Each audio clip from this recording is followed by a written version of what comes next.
Como é bom estarmos de volta aqui, irmãos. Como é bom nesse cantinho aqui a gente ter essa possibilidade de eu e você meditarmos na palavra de Deus, que é uma coisa essencial para o nosso viver, né? E hoje eu queria trazer uma mensagem que tem como título Treinado por Deus. Olha só, convido você a abrir sua Bíblia em algumas passagens. Vamos lá em Hebreus, capítulo 12, a partir do verso 5, que fala assim, ó. Vocês se esqueceram da palavra de ânimo que lhes dirige como a filhos? Filho meu, não despreze a disciplina do Senhor, não se desanime quando ele o repreender. Porque o Senhor disciplina quem ama e castiga todo aquele a quem aceita como filho. Suportem as dificuldades como disciplina. Deus os trata como a filhos. Pois qual o filho que não é disciplinado por seu pai? Se vocês não são disciplinados, e a disciplina é para todos os filhos, então vocês não são filhos, mas são ilegítimos. Além disso, tínhamos pais humanos que nos disciplinavam, e nós os respeitávamos. Quanto mais devemos submeter-nos ao Pai dos Espíritos, para que assim vivermos. Nossos pais nos disciplinavam por curto período, segundo lhes parecia melhor.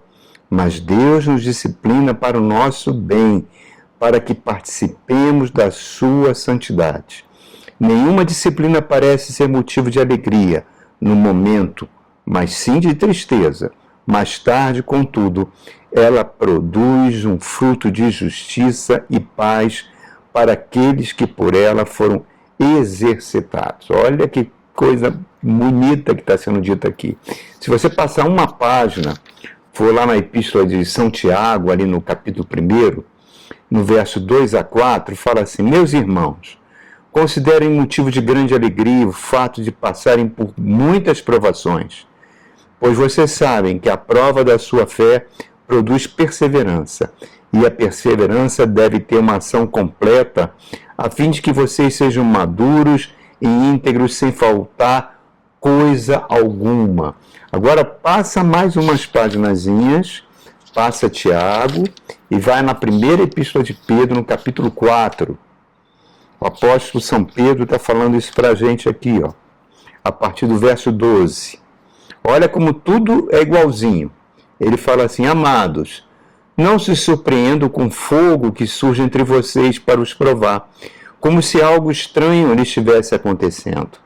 Mas alegrem-se à medida que participam do sofrimento de Cristo, para que também, quando a sua glória for revelada, vocês exultem com grande alegria. Se vocês são insultados por causa do nome de Cristo, são bem-aventurados, pois o Espírito da glória, o Espírito de Deus, repousa sobre vocês. Irmãos, esses três textos falam sobre a mesma coisa. E essa é a terceira mensagem no nosso canal que eu falo sobre esse tema, o tema da disciplina, né? Disciplina sempre é um treinamento. Hebreus está nos dizendo que Deus nos disciplina, muitas vezes essa disciplina é dolorosa. Tiago fala que quando a gente passar por provas e lutas, devemos nos alegrar. E 1 de Pedro fala para não estranhar o fogo que se levanta para nos provar. Por que isso acontece? Que disciplina é essa, né? Por que Deus age assim conosco e permite que a gente passe por provas? Hebreus está falando que na pessoa do Espírito Santo, Deus usa muitas vezes a dor, as provas que nós passamos, para moldar o nosso caráter, né? Para que a gente se torne cada vez mais parecido com Jesus. Jesus falou: aprendei de mim que sou manso e humilde de coração. Mansidão e humildade são frutos do Espírito. É a marca do cristão. Jesus falou: eu sou a videira verdadeira, vocês são os ramos, e meu Pai é o agricultor. E meu Pai, permaneçam em mim para que vocês tenham vida. E meu Pai poda os ramos para que a gente produza cada vez mais frutos. A poda, se você perguntar se é uma plantinha, se estava doendo, ela ia dizer que sim, né? Você está cortando os ramos, para quê? Para que produza muito fruto. A Bíblia é muito séria com relação a nós produzirmos frutos. Tem várias passagens que mostra que as pessoas que não produzem os frutos são lançadas fora. Isso é muito perigoso. Jesus mesmo falou, se um ramo não produzir fruto, ele é lançado fora. Só serve para ser queimado. Né? Então, Tiago está mostrando aqui para a gente que quando a gente passar por uma provação, que a gente deve entender como se fosse uma poda de Deus. E que a gente tem que aproveitar isso para mudar a nossa maneira de encarar a vida. Né? Porque tudo isso vai ser uma oportunidade de crescimento. Não são castigos enviados por Deus. Deus não é o autor do mal. Deus não manda o mal. O mal já está presente nesse mundo caído que nós vivemos. Nesse mundo tenebroso que nós estamos mergulhados. Né? Mas o Senhor permite muitas vezes que a gente passe por esses momentos dolorosos para nos transformar. 1 de Pedro fala que o fogo na Bíblia, ele tem muitas vezes o significado de purificação. Né? Você coloca o ouro no fogo para poder tirar as escórias, as impurezas, para que o ouro brilhe cada vez mais. Então, muitas vezes, esse fogo que se levanta, essa prova dolorosa que se levanta, vai revelar aquilo que está lá no nosso interior. O nosso psique, o nosso ego, o nosso homem natural, que muitas vezes está em oposição a Deus. Então, o resumo disso tudo é que Deus usa tudo isso para nos transformar. Por quê? Porque Ele nos ama. Porque você custou um alto preço de sangue. E Deus não abre mão da gente, irmãos. Mas trazendo para o conhecimento natural, a disciplina é a chave de sucesso de tudo, né? De tudo. Um músico, se quiser tocar muito bem, ele vai ter que treinar todo dia. Um jogador de futebol, por mais talentoso que seja, ele tem que treinar todo dia. Senão o talento dele não vai ser suficiente.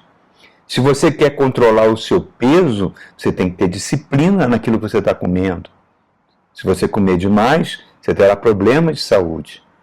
Se você quer ter uma vida financeira saudável, você tem que ter disciplina naquilo que você gasta. E nunca gastar mais do que aquilo que você ganha. Então, enfim, a disciplina está presente no sucesso da vida humana. Mas a nossa natureza, ela rejeita isso. Ela rejeita ser disciplinada. Tem uma impedância em ser disciplinada. Eu me lembro de um exemplo, quando eu estava elaborando essa mensagem, eu tinha 22, 23 anos de idade, né? Década de 70. E quando eu me formei em oficial da Marinha, na escola naval, né? Quando eu saí como guarda-marinha, a gente fazia uma viagem de instrução, que era uma viagem muito desejada, era uma viagem no navio escola, em vários países, era uma viagem muito legal. Mas antes a gente teve que ir para Parada de Lucas, onde tem um centro de treinamento da Marinha de combate a incêndio. E era uma semana ali a gente aprendendo cursos de combate a incêndio. E eu confesso a vocês, meu irmão, eu não gostava daquilo. Eu falei, gente, eu estudei tanto, por que agora estão me pegando, me colocando dentro de, vestindo um macacão em mim, colocando uma mangueira no meu ombro, de alta pressão de água, como para combater chamas, e eles tacavam fogo em compartimentos, simulando um navio, né? E aquilo ficava numa temperatura mais de 150 graus. E você tinha que entrar ali dentro daquele ambiente de fogo, com a mangueira em riste para apagar aquele fogo, simulavam tanques de combustíveis, enfim, era um treinamento pesadíssimo. A gente saía tudo manchado de óleo, e eu me perguntava o porquê daquilo. Né? Eu detestava aquele curso, confesso. Pois bem, a Marinha me mandou como segundo tenente para um rebocador de alto mar, o rebocador Triunfo, que era um navio de socorro. E a gente estava lá no porto de Rio Grande, novo ainda, solteiro, e a gente tinha saído na cidade para passear, né, quase 11 horas da noite, quando a gente recebe uma comunicação que tinha que voltar correndo para o navio para prestar socorro a um navio que estava fora da barra ali de Rio Grande, da cidade de Rio Grande, lá no extremo do Rio Grande do Sul, pegando fogo, um navio mercante pegando fogo. A tripulação já tinha abandonado o navio, e a nossa missão era ir a tentar apagar o incêndio daquele navio e trazer o navio de volta, rebocando ele para atracar no cais, e aí seria terminada a faina de completar todo, de apagar o incêndio daquele navio. Pois bem, nós fomos. Me lembro que era mais ou menos meia-noite, mais ou menos, 1 hora da manhã, quando a gente se aproximou do navio, o navio pegando fogo. E me lembro que o rebocador tinha um canhão d'água imenso, tinha que parar um dos motores só para alimentar aquele canhão, e ele ficou jogando água do mar mesmo, direto em cima do fogo do navio, o fogo não diminuía. Então havia necessidade de uma equipe ir a bordo, no meio daquele cenário, passar uns cabos pelos cabeços do navio, né, lá na proa, para que o rebocador pudesse puxar ele para rebocar ele de volta para o porto, onde o combate ao incêndio se completaria e seria mais eficaz. Enfim, me lembro que o comandante do navio olhou para mim: Tenente Wagner, você será o chefe da equipe que vai lá para o incêndio e vai colocar esse cabo. Meu irmão, foi um sufoco. Eu me lembro que a gente atracou e a gente foi com um bote inflável, levando aquelas bombas de incêndio. Paramos ali no convés do navio, no casco do navio, aquela escadinha de quebra-peito, a gente foi subindo as bombas, e o fogo se aproximando, e as pessoas, todo mundo com medo mesmo de morrer naquela missão. E a gente ali apagando fogo, e eu tendo que liderar a equipe, tendo que buscar forças para motivar aquela equipe a combater o incêndio. Enfim, foi uma experiência difícil, mas graças a Deus nós conseguimos passar o cabo e rebocamos o navio. Aí eu me dei conta que todo aquele treinamento que eu não gostei lá em Parada de Lucas foi essencial para aquela situação. Olha só, irmãos. Só que nós vivemos num mundo que está pegando fogo. O mundo que nós vivemos é dominado por forças demoníacas. A Bíblia diz que toda a humanidade está debaixo do jugo do príncipe da potestade do ar e seus demônios. Né? Então, nós precisamos ser disciplinados por Deus para viver nesse mundo. Por isso que a Bíblia está exortando: discipline seus filhos, como são crianças, para que quando eles cresçam não tragam lágrimas de dor e decepção para vocês. Hoje nós vivemos tempos que, talvez por causa de muitos pais separados, ou muitos pais que trabalham fora, dão pouco tempo para as crianças, não disciplinam os filhos. As crianças viram verdadeiros generais dentro de casa. Ela cresce totalmente sem estrutura, porque a vida vai dar muito não para ela.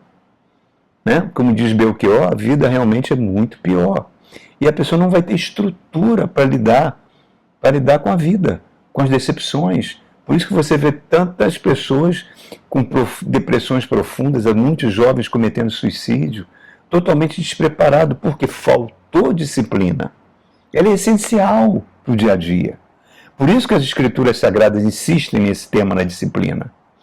Só que ela insiste mais visando uma outra forma de disciplina, uma disciplina espiritual para o nosso espírito, que vai ser o instrumento para moldar nossa alma, porque o mundo espiritual, irmãos, é que é real.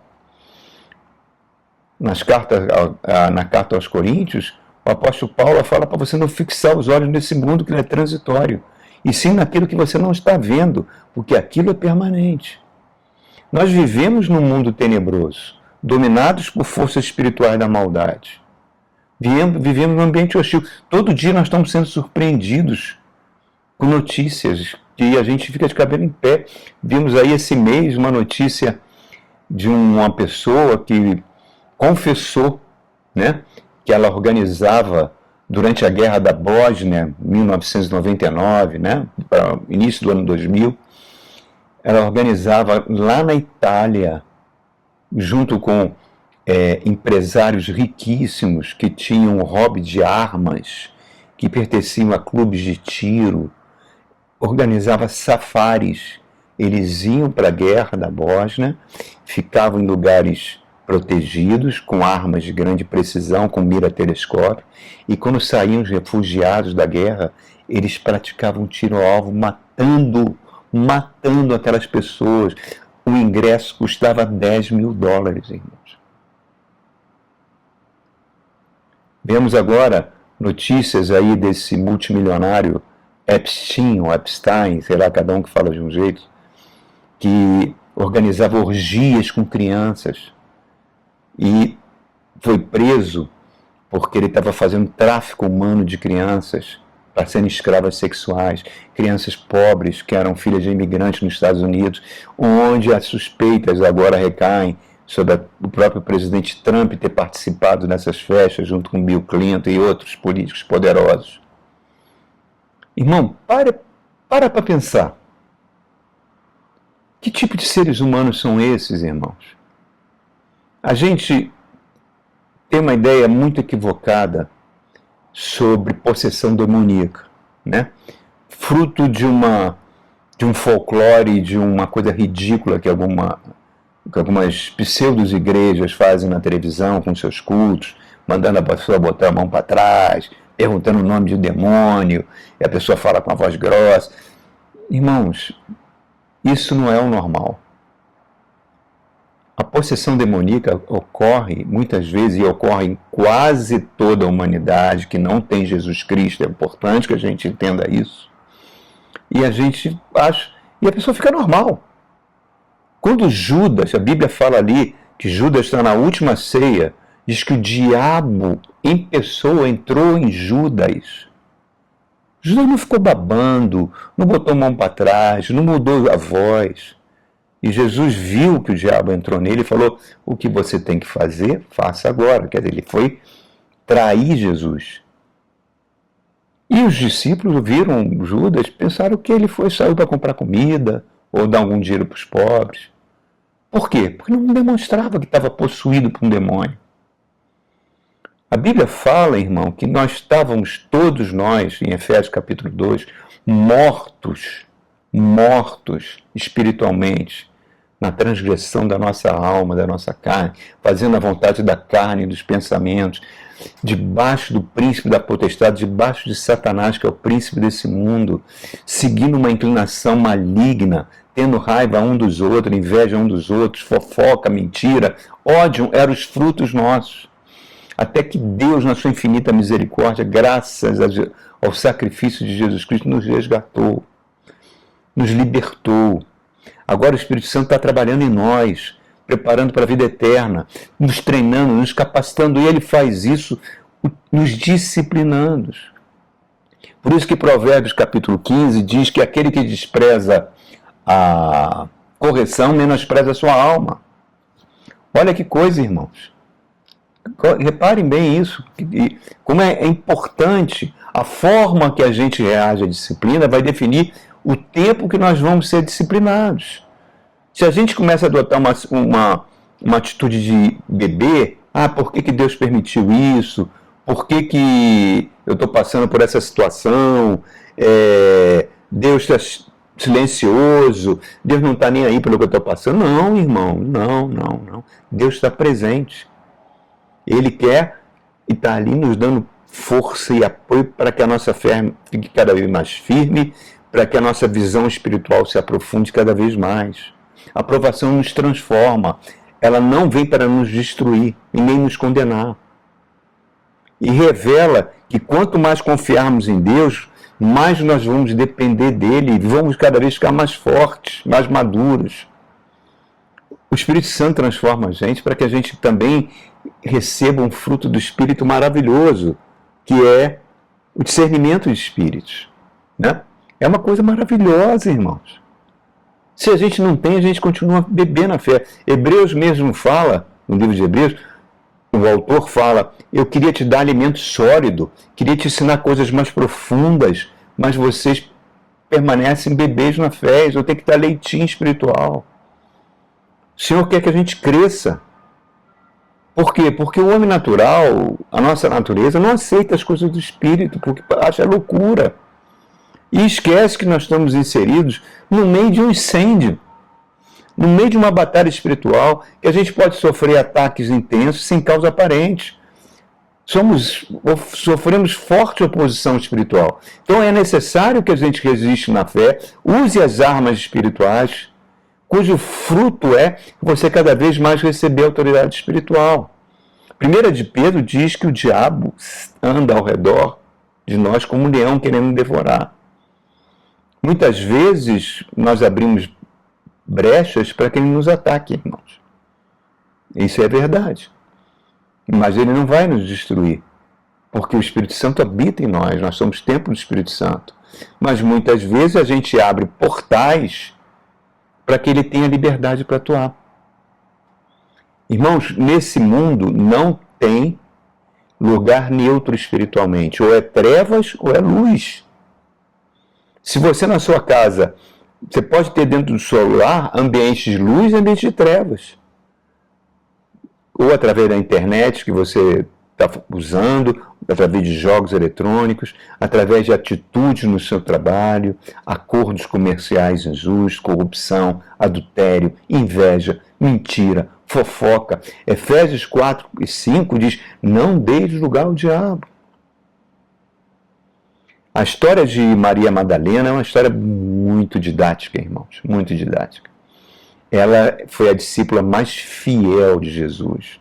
Acompanhou o Senhor Jesus desde o início do seu ministério, com uma gratidão imensa, sustentava, era uma das mulheres, Lucas 8 diz, era uma das mulheres que sustentava o ministério de Jesus, estava sempre ao redor dele, com uma gratidão, com uma alegria, esteve com ele na cruz do Calvário, viu onde ele foi sepultado.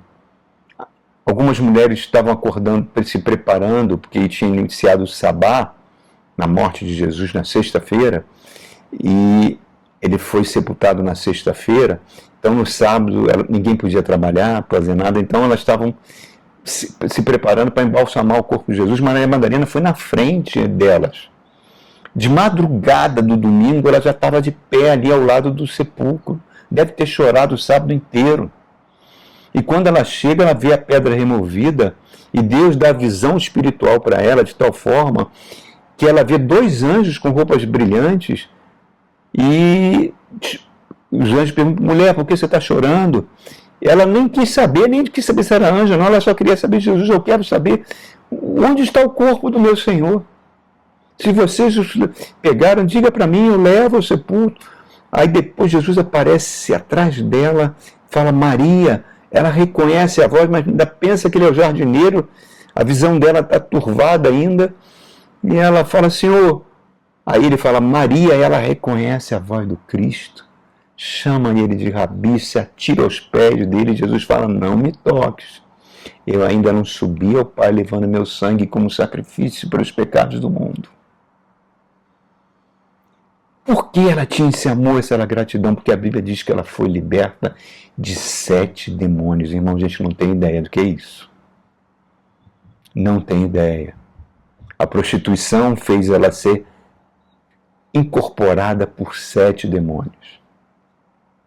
O demônio atua muito na área do sexo ilícito. Enfim, eu ouvi um testemunho de uma pastora lá do Rio de Janeiro, que ela tem um ministério voltado à libertação, e ela contou um testemunho interessantíssimo, né? Ela fala de uma senhora, uma jovem senhora, que trabalhava como secretária executiva numa empresa grande do Rio de Janeiro. Seu marido era um dos gerentes, e essa senhora, desde a adolescência, ela trabalhou em centros espíritas, daqueles centros espíritas que tem trabalhos para afastar casais, para trazer divórcio, trazer um marido para a pessoa que faz o trabalho, pede a morte de trabalhos para pedir a morte de inimigos, enfim, essas coisas barra pesada. E isso incomodava muito ela, e ela resolveu largar aquilo acho que quando ela atingiu a idade adulta. Casou, mas o demônio que estava atuando lá naquele lugar continuou com ela. Não largou ela. Então ela dormia muito mal, ela tinha crise de depressão profunda. O marido era gerente daquela empresa e ela também era secretária executiva. O salário de ambos era muito bom, mas eles não tinham um lugar para morar legal, morava naqueles muquifos, naqueles prédios velhos que tem ali perto da Central do Brasil, que é com 4 salas. As brigas entre eles eram terríveis, com palavrões, com violência. Os vizinhos até chamavam a polícia algumas vezes, ela contando esse testemunho, né? E o marido contraiu uma doença nos rins que trazia dores horríveis, ele tinha passado por os maiores especialistas, ninguém conseguia descobrir que doença era aquela. Era tratado com morfina. Enfim, né? E uma das pessoas dessa empresa era genro daquela pastora, falou o caso para ela. Ela mora em Resende, se não me falha a memória. Ela veio ao Rio de Janeiro e falou de Jesus para essa senhora, da obra de libertação. Essa senhora gostou, achou legal, mas não tomou a decisão ali de entregar a vida a Jesus por qualquer motivo, né? As pessoas às vezes ouvem, acham que é fanatismo, acham que é superstição, enfim. E ela foi piorando o estado dela. Até que um dia, ali no centro do Rio de Janeiro, ela entrou num elevador, subiu para um andar mais alto, viu uma janela lá em cima, no último andar, abriu aquela janela para pular lá embaixo, quando ela estava já se debruçando para cometer suicídio, as pessoas seguraram ela, e ela caiu em si, como é que eu vim parar nesse lugar, como é que eu vim fazer isso? Aí o estado dela tinha piorado bastante, esse diretor da empresa ligou de novo para a pastora, ela falou, manda ela vir agora aqui na minha cidade. Ela foi com o marido, foram a um culto na igreja, ela amou aquele culto, louvou a Deus. E por quê? Porque os portais do inferno não prevalecem contra a igreja do Senhor Jesus. Mas a pastora falou com ela, o seu caso é muito sério, o demônio não vai entrar aqui dentro para te perturbar, ele está lá fora te esperando. E com 7 piores do que ele, se você não realmente não entregar a vida a Jesus Cristo. E naquela hora o Espírito Santo veio sobre ela, e ela começou a chorar, a se arrepender de várias coisas que ela tinha feito. Né? Esse arrependimento que dá antes da conversão, antes do novo nascimento. Enfim, ela entrega a vida a Jesus e muda radicalmente a sua vida. Ela sai daquele culto super leve, passou a frequentar a igreja, passou a dormir muito bem. Olha, você sabe que você, quando entra num grupo de consórcio, se você não dá um lance, é difícil você ser contemplado com um carro, né? Mal ela entrou, não deu lance nenhum, que ela não tinha dinheiro para isso, ela foi sorteada de um carro. Ela organizou sua vida financeira. O marido recebeu a cura dessa doença de forma milagrosa. Aí você fala, por que o marido, que não tinha nada a ver com isso, não era ele que estava incorporado, sofreu isso tudo? Porque através do sexo, irmãos, os demônios que estavam atuando nela, atuavam também nele. É isso que o apóstolo Paulo fala. Aquele que se une a uma só prostituta, torna-se uma... Aquele que se une à prostituta, torna-se uma só carne com ela. Os demônios que estão atuando na mente daquela mulher, levando ela à vida de prostituição, e hoje é uma coisa tão comum, né? Vídeos, sites, aí, são até exaltadas, aparecem na televisão para dar entrevista. Aqueles demônios vêm e incorporam na pessoa. Olha só, irmãos. Como tudo isso é muito sério. Como tudo isso é muito sério. Nós precisamos realmente ser disciplinados por Deus, porque é muito fácil culpar a Deus. Se Ele permite que eu passe por essa luta e sofrimento, é porque Ele não me ama. Aí você começa a se auto-vitimizar, que é uma das coisas mais diabólicas que acontece com uma pessoa. Você passa a culpar os outros pelos seus fracassos. Ah, eu sou assim porque meu pai e minha mãe fez isso comigo. Em suma, você fica sempre um eterno bebê na fé. Sem condições de lidar com o mundo espiritual, sem condições de usar o nome de Jesus, que tem tanto poder sobre esses demônios que querem atacar a sua vida, atacar a vida da sua família.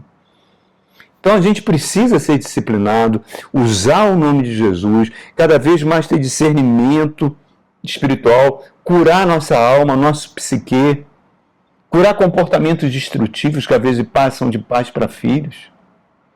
Uma história muito comum. O pai era um tremendo adúltero, traía a mãe de diversas maneiras, a mãe sofria com isso, o filho cresceu vendo isso.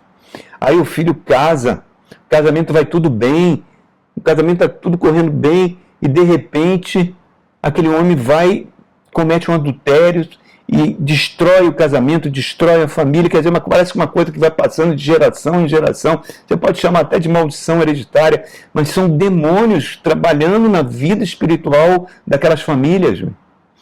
Por isso que Deus permite que muitas vezes a gente passe por situações diversas para remover hábitos malignos, para que a gente cresça espiritualmente, para que a gente amadureça. Vide Jó. Satanás veio e destruiu a vida de Jó, deixou ele doente, chagas de cabeça aos pés, seus amigos viraram acusadores, perdeu os filhos, perdeu a riqueza, perdeu tudo. Mas no sofrimento dele ele foi sendo transformado. O mais incrível, ele não acusa a Deus em momento algum pelo que Satanás estava fazendo com ele. E depois ele cresce espiritualmente e Deus dá tudo de volta. Olha a história de José. Foi traído pelos seus irmãos, tentaram matar José, venderam ele como escravo. E não fez nada. Depois ele vai passar anos numa cadeia na qual ele era inocente. Tanto sofrimento para quê? Para que ele amadurecesse, crescesse. E na hora que aquela crise veio sobre o maior império da época, o Império do Egito, ele tivesse condições espirituais de ajudar o faraó e governar o Egito e salvar o povo de Israel. Se ele não passasse por aquilo, ele não teria condições. O apóstolo Paulo estava lá. Cada cidade que ele pregava, ele era apedrejado. Ele tinha que fugir da cidade, era nichado. Antioquia da Psídia, quando ele chega lá, logo depois que ele chega em Listra, é apedrejado, deixado quase a morte na terra dos Gálatas. Ele está na prisão em Cesaré, Jesus aparece na cadeia para ele e fala: eu quero que você vá para Roma pregar o evangelho. Ele vai em obediência, embarca no navio. Você pensa que era um navio de luxo? Não, o navio foi para o fundo do mar. Um furacão destruiu o navio, ele ficou náufrago. Estão vendo, irmãos? Olha a história de Daniel, orava 3 vezes ao dia, por causa disso ele é lançado na cova dos leões. Os seus amigos se recusaram a se curvar diante da estátua de Nabucodonosor, foram lançados na fornalha. Quer dizer, um homem do mundo, um homem natural, ia falar: pô, custava nada você parar de orar, Daniel? Custava nada vocês, amigos de Daniel, adorar um pouquinho aquela estátua? Custava, ô Paulo, custava nada em você fazer essas viagens? Ficava lá em Tarso, numa boa, você veio de família rica, usufruindo da vida. O homem espiritual não entende essas coisas, irmão. É loucura. Por isso que a gente se choca quando a gente vê essa bancada evangélica fazendo tanta maracutaia, porque eram pastores que iam nas igrejas pedir voto. Então a gente fica observando tudo isso, irmãos, e vai vendo que esse mundo é completamente dominado pelo maligno. Mas é a igreja de Cristo que vai reinar. E, a igreja, e bebês não podem reinar com Jesus. Deus está cuidando da sua maturidade. Você não vai entrar no céu como você está, porque bebês não podem reinar com Cristo. Cada fogo, cada prova que você passa, você está crescendo espiritualmente. O apóstolo Paulo, na Carta da Alegria, em Filipenses, ele fala: eu sei o que está passar provações, eu sei o que é prosperidade, porque tudo posso naquele que me fortalece. Você está sendo fortalecido.